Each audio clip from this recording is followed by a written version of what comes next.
One. Hi, Glenn. Welcome to the NTM Growth Marketing Podcast. I'm excited to be speaking with you today. Hey, Andrew, I'm happy to be here. Thanks for the invite. So, I want to just dive right in and hear a little bit more about your organization. I'm so impressed with the Y Combinator background. Anyone who's in tech or entrepreneurship views that as the mecca of business success, even though that's kind of the first step to, many years of success. But love to hear from you. Tell us a little bit about your organization. What is your role at the company?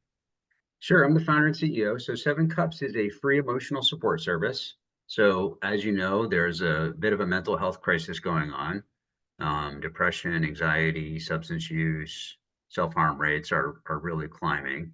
And so one of the first things somebody wants to do when they're in pain is they want to talk to somebody about it. It's a Mhm. universal human impulse. So it doesn't matter where you're from, what you do, how much money you have, what language you speak, just the process of sharing, hey, this is on my heart, helps a person feel better.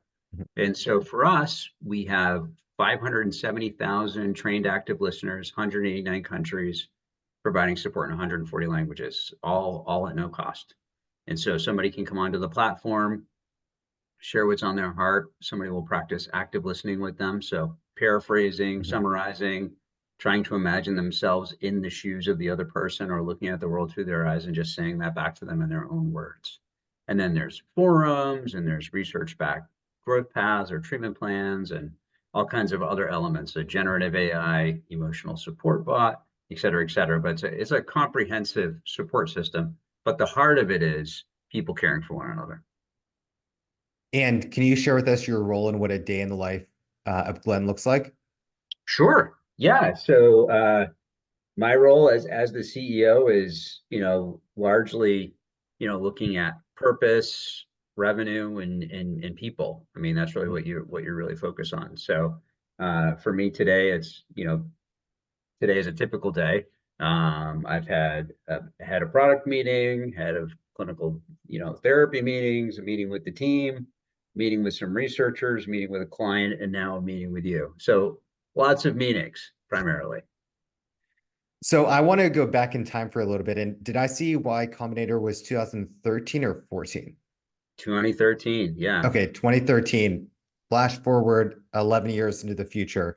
How has marketing shifted for you as an organization from the early inception at Y Combinator to 11 years now into the future as a mature That's organization? It's a really good question. So when we started, one of the great, um, startups are tough and you have to Mhm. get lucky a lot of times. You have to, catch lightning in a bottle, I think, a lot of times to consistently make it through. And one of the very fortunate things that happened to us is there were no real mental health startups back then. That's There was crazy to nothing on think. there was nothing on the internet. Yeah, it was like nothing. So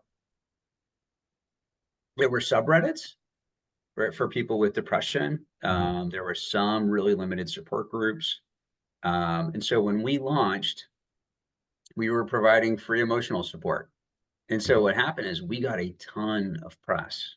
So, Y Combinator and Hacker News, we were like the top story for almost a day. We got covered in TechCrunch. And then what happened is all kinds of places all around the world started linking to us. And some of Mhm. those were like really high caliber sites. So I'm sure you're really familiar with search engine optimization or SEO. Mhm. So our domain authority, which for your listeners just means like your reputation that Google gives you, because of that, we got a really high domain authority or like a high reputation. So as a consequence of that, we just got tons and tons and tons of traffic. And this annoys our competitors to no end because they have to pay like $3 a click.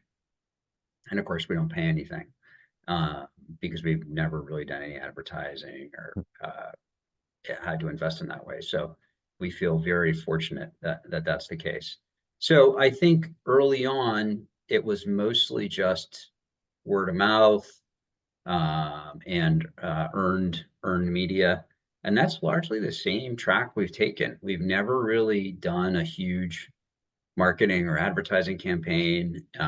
We just when you're running a more community-based startup, you have to make every penny count.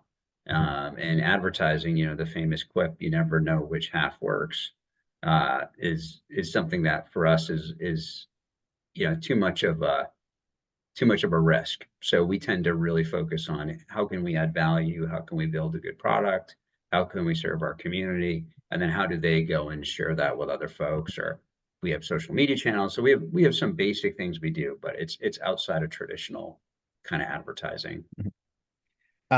Thank you for that. And I kind of want to follow that up with another question. Going to your point, in 2013, mental health based companies were not what it is today. I mean, anytime I'm on a podcast, I feel like I get an ad for BetterHelp.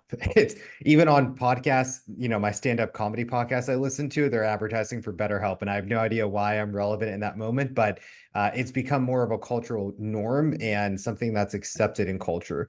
And so I'd love to hear from you from a marketing perspective. You're in a company in a vertical that's had more mainstream acceptance, and society-wise, it's now an okay thing. I mean, the belief from Ted Lasso, I mean, that was a whole show around mental health, men's mental health in particular. So what has that been like from a marketing perspective of having something that's flipped the switch and now it's a culturally relevant, acceptable thing from 11 years ago is kind of hush hush?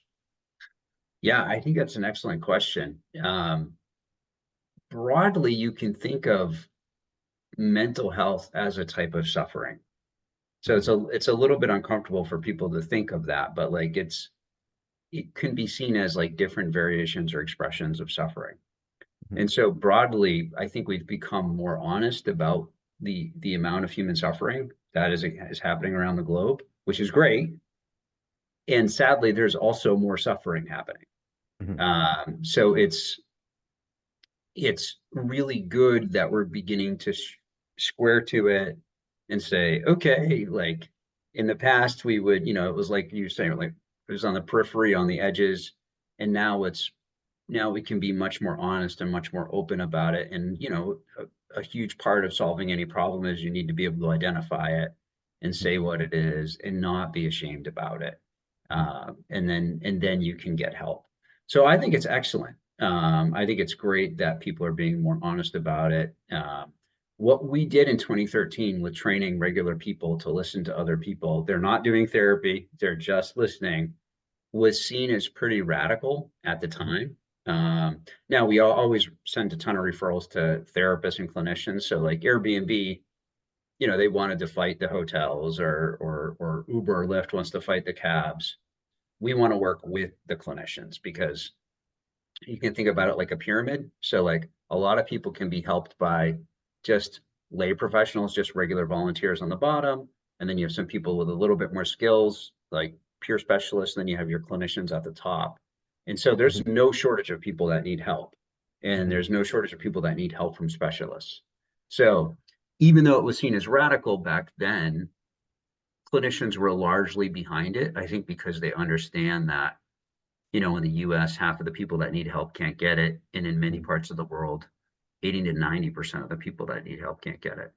Mhm. And now it's seen as like not radical at all. Now it's seen as like, hey, this makes a ton of sense. Like we should be caring for each other because we all know, like, if you go back to 2013, just yourself, you can think of how many of your family and your friends were struggling Mhm.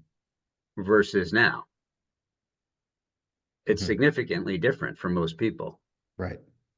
And we're post COVID now, and but we went through all that together, and so yeah, it's a little bit of a difficult commentary on just kind of the number of challenges we're facing globally Mhm. too.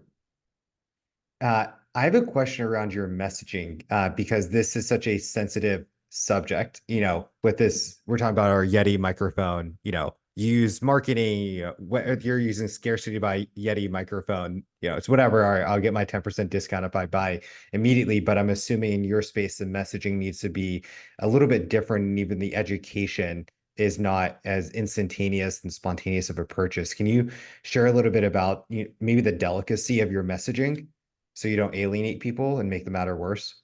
Well, the whole point about Seven Cups was, so when you think about going to see a psychologist or a therapist, Mhm. it's really arduous. Hmm. So it's scary.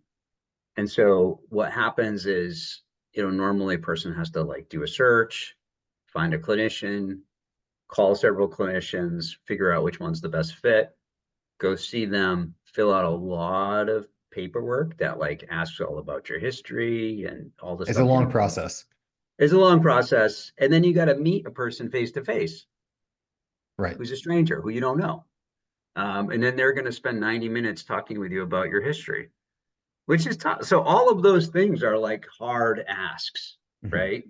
And so if you're trying to get a person to get help, that's almost the opposite of the system you'd create, Right. right? So instead, like 7 cups, we were originally 7 cups of tea.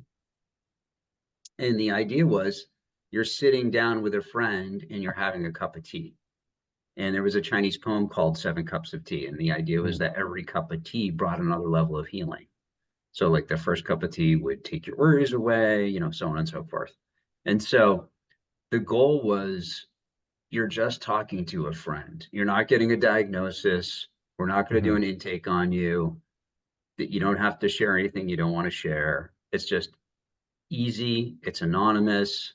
It's messaging. We actually originally launched with voice, Mm. and almost everybody was like, it was too nerve-wracking to even have an audio call because a technical term is prosody, but you can hear the person's emotionality in the voice. And it's like almost like some people are sensitive about making an ask on another person because we're volunteers. Mhm. So if you do messaging, it's less of an ask, it's more on, it's less scary. So the gist of it is, whether it be messaging or the design of the whole program, you have to make it easy for people to take the steps, and you have to make the steps as less threatening as possible. Mhm. I love that. Thanks. Uh, Tell us a little bit about how AI is impacting your industry or your company in particular. Yeah, I think AI is going to be very, very significant. So one of the cool things about AI is that all these models are called what? Large language models, you mean? Yeah, large language Okay, I was models. nervous I was getting it there wrong. No, no, you totally got it right. Totally got it right. But how is therapy provided? Through an individual, Through an individual. But what are they doing? talking with you over the phone or Zoom or in Yeah, they're person, I guess. talking. Yeah, they're talking. So it's language. Mm. So the way that therapy is delivered is through language. And so the models, the LLMs, are actually very well fit for uh, emotional support. Mhm. And so, yeah, we have, as I think did we talk about Noni last time? I don't think so. So Noni is our emotional support chatbot. Mhm. She launched we've always known we needed AI Mhm. to scale. And so we launched her in 2014. Very simple. We launched an updated version in 2017. Was kind of like a happy talking dog, not too smart, but like nice and kind. And then one of the guys who was actually through YC, part of Anthropic, reached out and he said, "Hey, Glenn, we've been working on this LLM that could be a good active listener support." And so we worked with them, and then we started developing our own models. Um, and now we've gone through probably like 80 different variations. Mhm. And so the main ways that AI works on 7 Cups is you can chat with our emotional support bot. And right now at present, those conversations are about 30 messages a user, which is on par with what you'd expect from a good listener. Mhm. And in addition to that, we have what's called just-in-time training. So when I was going through my training, you'd have a psychologist sitting behind a one-way mirror and you'd have a bug in your ear. And so if I was talking with you, the client, I'd be like, "Andrew, what brings you in today?" And then you might say something, and then the psychologist behind the mirror would say, "Ask you more about that." And then I would ask more about that and try to do Mhm. it in a fluid process.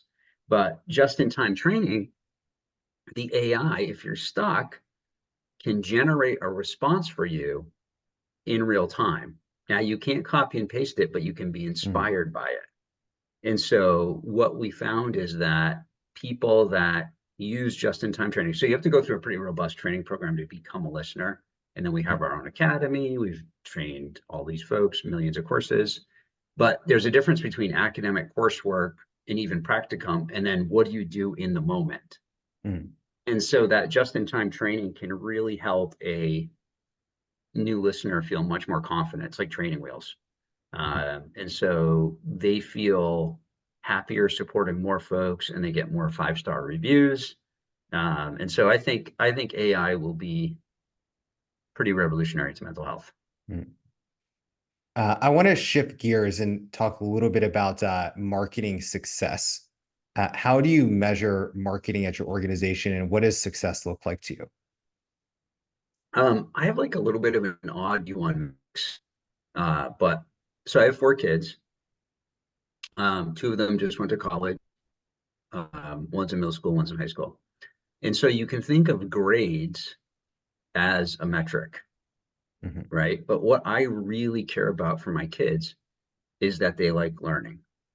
mhm, That's what I really care about. They're interested in the world. They understand that they can use their brain and then operate on the world. And the consequence of that is good grades. mhm, But I'm not really worried about the grades. They're just a byproduct. They just tell me if the learning is happening.